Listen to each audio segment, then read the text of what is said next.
Ne bucurăm de vinuri și crame în toate anotimpurile, de la înfloritul viei la culesul ei.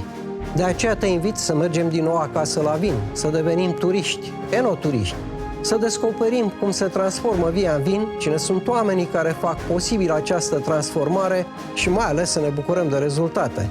Sunt Sergiu Nedelea, somelierul, iar acesta este sezonul 2 Wine Trips România.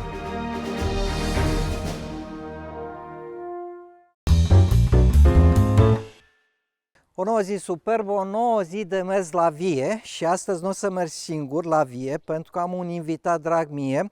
Este un invitat pe care îl aștept pentru că vreau să mă calific în superstar. Vreau să fiu și eu superstar. Raluca trebuie să vină. Nu aștepți pe nimeni, eu sunt deja aici. Am ajuns, cred că înaintea ta. Da? Am întârziat? Nu, suntem în grafic. O să mergem la vie. Sper că o să-ți placă. Nu la cules, te rog. Nu la cules mă ocup eu, da, și ai ne zis, ocupăm ai și zis de... că te Da, ocupi.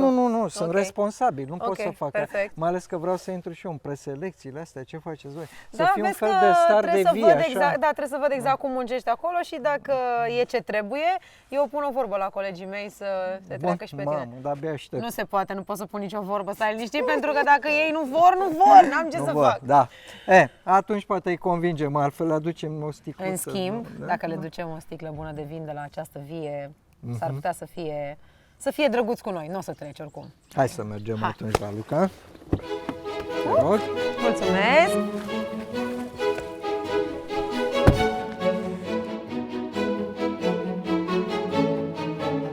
Suntem norocoși la Luca pentru că avem vreme frumoasă, da, nu? uite ce frumos e.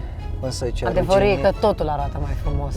A ruginit frunza în vie, a ruginit așa și pe păduri, dar e momentul ce îmi imaginez cum arată via în momentul ăsta. Bravo. Da, e super. O să mergem la Sâmbureș, că am zis să nu-ți dezvălui, da, o să-ți dezvălui. Apropo, ce vinuri îți plac așa mai mult? Cel mai des beau vin roșu. Roșu, înțeleg. Când e un pic mai cald afară, trec pe roze și mai puțin alb. Da, câtă înțelepciune. Știi de ce mai puțin alb? Pentru că mi se pare că e ușor uleios și mi se face rău dacă beau un pic mai mult. Da, cred și că... cum mie îmi place să beau un pic da. Cred că de la prea mult Chardonnay, așa, trebuie să treci mai pe Sauvignon Blanc, dar e bine că unde mergem au și Chardonnay, au și Sauvignon Blanc, deci putem să echilibrăm povestea. Putem să degustăm din toate. Absolut. Și putem să vedem exact care ar putea să-mi placă mie mai mult. Hai că ne apropiem, în curând o să ajungem. Perfect. Oricum, e zonă frumoasă, cu siguranță sunt norocoși oamenii ăștia. Drăgășani, uite Drăgășani. Tu culegi via, ei fac vinul, eu îl beau și asta e emisiunea.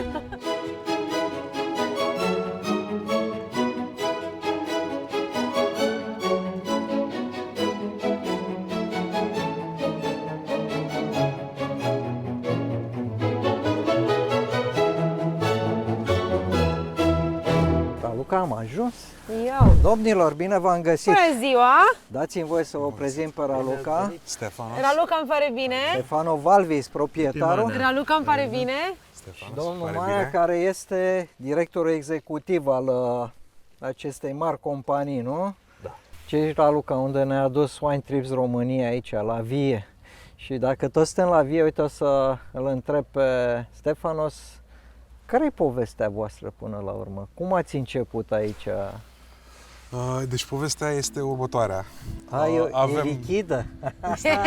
Întotdeauna așa se spune povestea. Suntem aici la Chardonnay, deci o să bem un Chardonnay. O să bem și perfect. Începem exact cum îmi place mie. Să se dezlege limbile. Sâmbureștiul este un business de familie. Noi am venit aici în 2005 și am investit foarte mult în a moderniza Podgoria și Crama și să facem un vin excelent pe nivel național și sperăm în curând și internațional. Să trecem la fapte, zic așa, Da. nu? Da. Domnilor, până să vorbim despre vin. Bine ați venit! Bine v-am găsit. Undeva pe vălul Palatin, 3 medalii de aur pe final. Lasă-mă să gust și eu să-ți spun. Sunt mai multe. Da, mai multe, S-ar putea nu? să zic De direct atât eu la povestea. asta am simțit, da? Wow, exact ce trebuie pentru ora asta. Avem 500 de hectare 500 în de proprietate. hectare. 500 de hectare. Structurată e cum? Avem și albe și roșii? Avem care... și albe și roșii. soiuri nobile franțuzești, cât și soiuri autohtone românești.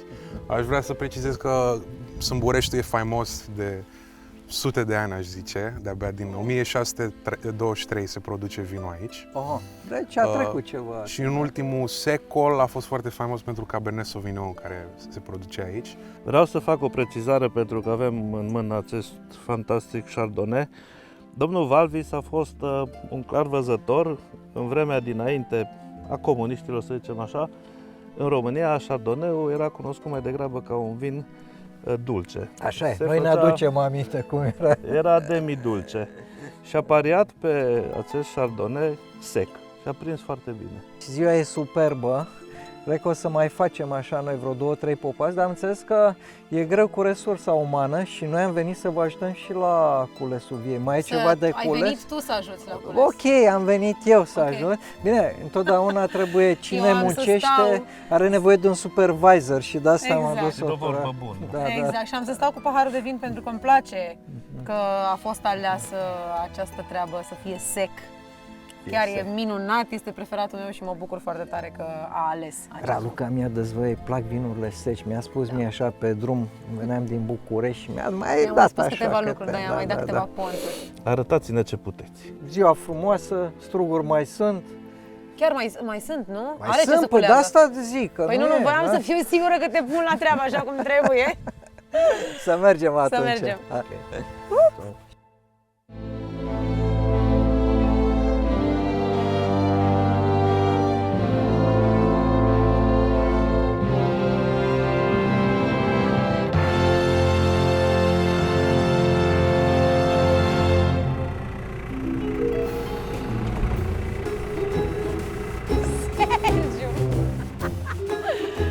Ai cules toată via! Imediat.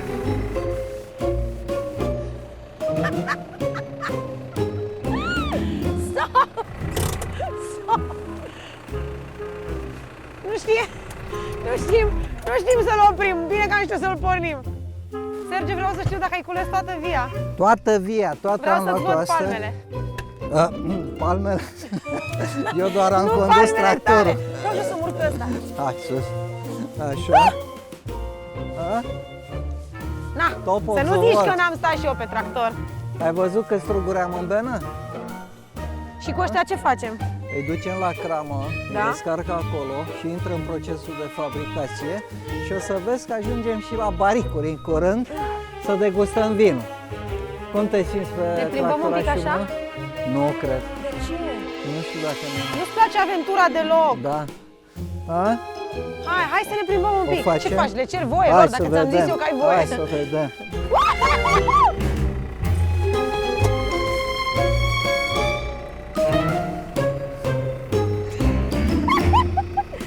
Superb! Îmi place aici.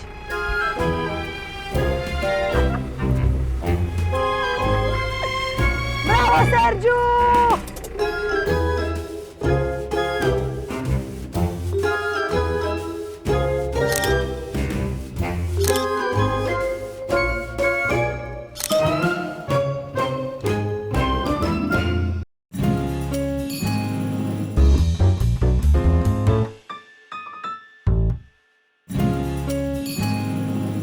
Raluca, ți-am spus că din vie o să ajungem și aici în sanctuarul butoaielor și rezervoare. Uite ce minunății avem pe aici. Înainte să spui tu orice, vreau să spun eu un lucru. Deci este ora 11:30. Mi s-a spus că asta este cea mai bună oră la care poți să începi degustarea, nu? Hai să începem. Să mai spuneți voi ceva de mine, că vreau eu să încep degustarea de dimineață. Rozeul ăsta este un vin versatil, se poate bea și la carne albă și la carnea roșie și dimineața și seara. Deci se poate bea, da? Asta era, da, v-am zis să nu zic eu în continuu treaba asta. Este un cupaj între Cabernet și Merlot, nu neapărat în ordinea asta. Ce avem aici este rozeul de Sâmburești 2020, ceea ce este cel mai apreciat vin al nostru, deci nu puteam să nu-l includem. Cum ți se pare Ralta? Bun. Bun, e bun. Deci dacă E bun, un pic acru pentru gustul meu, de fapt, un pic. Da, o să dar traduc eu, adică este sec. Nu, că mie îmi place vinul foarte sec. Da? Asta ar trebui să fie un pic mai sec, dar dat fiind faptul că e roze, e perfect. Eu de obicei beau un vin roșu. Dar e totuși 11. O să reținem Am să țin să vă spun asta în continuu. Este 11 și eu beau vin în fața camerelor, fără să-mi spună nimeni nimic că beau la ora asta. Câte butoaie de-astea mari se află aici? Că văd, e o diferență. Nu-s baricurile clasice de 225, sunt ca și volum, am văzut pe ele 500 de litri, nu? Tonouri se numesc. Care sunt astea? Arătați-mi și mie, că nu înțeleg despre ce Uite vorbim. ăsta pe care Ok, deci asta noastră. se numește tonou. Tonou, da. Ok. Provin din Franța. Avem vreo 300 de tonouri în cramă. Mai avem câteva baricuri, alea o capacitate mai mică, 225 de litri. Rozeul nu este baricat, dar la Chardonnay avem, nu? Da. Avem o perioadă de baric. Cât a stat, Stefanos? Chardonnay-ul acesta a stat 3 luni în baric. 3 luni. De obicei vinurile albe nu sunt ținute foarte mult în baric, undeva 3 luni, 6 luni, depinde de vin, pentru că vinul alb este, mă rog, are nuanțele lui, vrem mai degrabă aciditate de la el decât să dăm partea asta taninică, nu vrem să imprimăm atât de mult lemn, dar Chardonnay întotdeauna iubește lemnul și noi iubim Chardonnay, nu? Ca să tragem niște prime concluzii. De ce roze înainte de alb? Pentru că regula era diferită. Totuși, rozeul acesta este, proaspăt, foarte... Da, și e foarte light, așa, e ușor. Foarte light, ușor și venim cu un vin gastronomic acum. Este deja un vin care are ceva de spus, are forță, domnilor. Avem aici vestitul Chateau Valvis, nu? Chardonnay. Am luat în Franța, la Paris, la un concurs organizat de Asociația Enologilor Francezi, 2 ani la rând am luat medalie de aur. Deci un soi franțuzesc la ei acasă. Felicitări! Eu cred că este remarcabil. Felicitări! Uite, vezi? Nasul de lemn. diferit. Vezi puțin cum iese? Și după se duce în ce are mai bun Chardonnay-ul. Vine cașeul ăla de unt. Dacă îl plimbi o să simți în gust probabil și niște citrice. Da. Ăsta vorbește prietenos de la început, vine cu un nas subtil, are o anumită finețe dată de lemn în general, să spunem așa. Eu sunt obișnuit cu ideea asta de baric de 225 de litri și trebuie să recunosc, m-au luat prin surprindere cu butoaiele ceva mai mari de 500 de litri pentru că este ușor atipic, nu în toate cramele găsești și cred că în România sunteți printre puținii care aveți butoaie de 500. Cam ce capacitate de stocare aveți? Nu. Le adunăm așa, Avem, peste 300 ori 500 de litri și după aia mai vedem și tancurile astea de inox în spate și mai sunt unele și în altă mai sunt și în Până în partea, 200 de mii de aici. litri în lemn, în cisterne de inox, încă vreo 3 milioane de litri. 3 doar 3 milioane de litri, așa ca și cum... Evoluția care e la toată povestea asta de la Sâmburești? Crama este un business de familie, născut din pasiune pentru vin. Noi am preluat în 2005 aici Sâmbureștiul și începând în 2009 am investit foarte mult și în podgorie și în modernizarea cramei pentru a avea un vin de top în România. Avem brandul Domeniile Sâmburești, care este brandul nostru de vin bun și Chateau Valvis, care este perla. Deci e premium. Am înțeles, un fel de superstar. Private Reserve, un fel cum de- ne place nouă să Pe bine. Deci ar fi trecut preselecția clar dacă luam Da, medală de da, aur, da, îți dai dai seama. seama. Sigur ar fi fost câștigător. Oricare ar fi preferințele tale în materie de vinuri, sigur le găsești pe EMAG la un preț avantajos.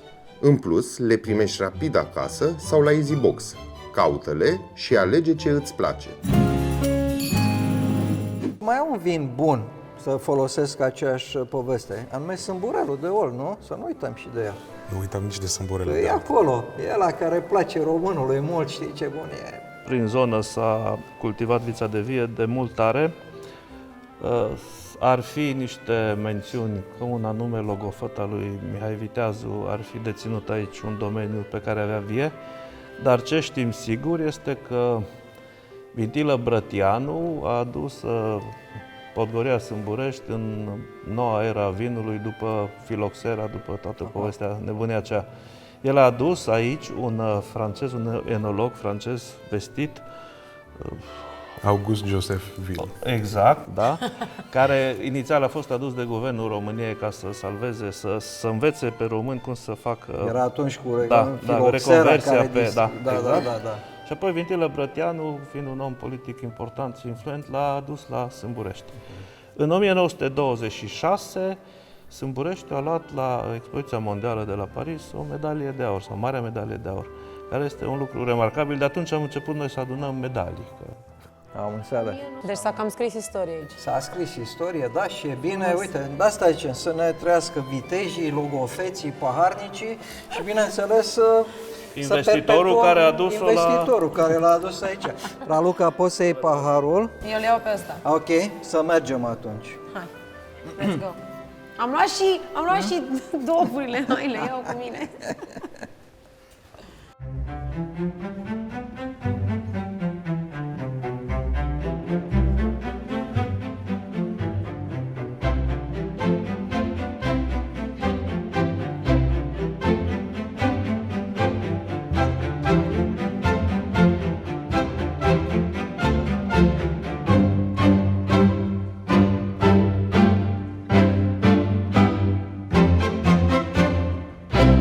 Raluca, suntem la Superstar. Știu că sună bizar, Păi, dar nu hai e. să jurizez atunci. Da, păi vinul e superstarul nostru de astăzi, știi? da, chiar adică, a intrat a venit așa la preselecții, selecții. Adevărul este că e așa cum mi-ai promis în mașină. Da. Suntem foarte mândri să vă prezentăm noile vinuri din gama Chateau Valvis, adică Sauvignon Blanc și Rosé. Ok. Să începem cu Sauvignon Blancul. Eu consider că este un Sauvignon Blanc unic în România și cred că și voi o să aveți o părere similară. Mie îmi place să-l descriu ca un Sauvignon Blanc de lume nouă. Știi cum e povestea asta? Lume nouă, lume veche, practic bătrânul Dar să știi că continent. miroase a lume nouă. Miroase, vezi, pentru că are Da. notele alea exotice Uite, încep și eu să puțin. învăț. Da? Are un nas citri. Sper să fiți mândri de mine când plec de aici. Mie îmi place să descriu un fel de ciorchină de roșii, care este caracteristic de Sauvignon Blanc de tomatele Villanova. care sunt, au o semnătură acolo. Ăsta este un vin alb pe care aș putea să-l beau tot timpul. Pentru că nu e greu, nu e... Are o aciditate frumoasă, Exact, bine balansată. Știu că de multe ori sunt întrebat cum trebuie să fie vinul, care e vinul bun sau ce vin îți place. Da. E foarte complicat, îți dai seama prin Da. prisma meserii mele să spun îmi place ăla sau nu Ăla place. sau ăla, da. Da. Am zis că un vin bun înseamnă echilibru. Până la urmă, așa să mă autocitez ca să mă dau mare. Am zis la un moment dat că în viață ca și în vin îmi place echilibru. Și uite aici găsești Da, chiar este echilibru. foarte echilibrat, exact. E un superstar, este, nu? Da, Zic eu, nu, eu îi nici dau nu... un da. Bun, deci are De la un mine da, are aici un da. are un da, bun. Și mai e ceva în pahar aici lângă, nu? Avem vestitul roze. Sâmburești, care vă mândriți voi, că l-am gustat noi și noi. Da, bun. La fel ca Sauvignon Blancul, este un vin nou pentru gama Chateau Valvis. Este făcut din Cabernet și Merlot. Da. Strugurii și la roze și la Sauvignon sunt culeși dimineața, când este frig, manual, exclusiv. De ce dimineața când este frig? Când strugurii sunt reci, putem să îi presăm fără a oxidiza la același grad și îi dă un gust mult mai...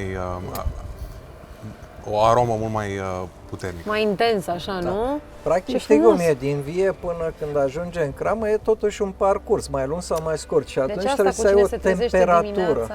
Da, e obosit toată ziua, dar la struguri e altfel. Dimineața pe răcoare. Te vezi, cam asta e. Nu e greu. Da. În principiu, și în practică, când strugurii sunt reci, noi putem să-i macerăm, să obținem mai multe arome din ei și din pielița lor, că practic de acolo vine culoarea, de la pieliță. Și așa avem arome dezvoltate, pline, rotunde și obținem și culoarea aceasta foarte plăcută. Ți-am promis că așa ajungem și la roșu, nu? Este Da, ce frumos arată. domnia sa fetească neagră. Adevărul este că arată foarte frumos. Și are și o medalie uite. de aur. Are medalia de aur? La Viena anul acesta. Raluca, Doamne, ce culoare! domnilor, Feteasca neagră este un strugure mult mai sensibil decât soiurile franțuzești Merlot Cabernet. Dar atunci când o cramă iese pe piață cu o fetească neagră, un vin varietal numai de fetească neagră, puteți să fiți siguri că este un vin de succes. Vă rog să profitați de vremea asta minunată și să-i admirați și culoarea. Asta de când ai turnat din sticlă. roșu rubiniu, așa, cu Da. accente granat, că mie îmi place că voi fete întotdeauna spune. Eu zic roșu rubiniu și să adaug ce? Roșu rubiniu granat. Și deja sunt blocat că nu... Cine zice asta? Eu n-aș fi zis asta, să știi. Există tot 4 de da și aici. Tot 4 Îi de dau da. eu pe toți 4. Toți 4, De la da? mine. 4 cu Da. încă 3, 7, deci adunate Da, avem da. așa toate notele de superstar. Doamne, ce să spunem, vă felicităm pentru superstarurile astea, într-adevăr, pentru mine cel puțin e o surpriză plăcută, sper că și pentru tine, nu? Da, chiar felicitările noastre pentru tot ce ați realizat până acum și pentru toate medaliile pe care le-ați acumulat de-a lungul timpului. Aveți mai multe băuturi, de fapt, aveți vin de calitate pe care mi-a făcut plăcere să-l degust, să zic așa, și rămân cu preferatul meu, cu cel roșu. Pe roșu. Să vă fie vinul mereu bun și așa vă urez să vă fie vinul Exact. mereu bun. Doamne Doamne ajută! ajută! Mulțumim și viața frumoasă la toți cei care ne văd. Și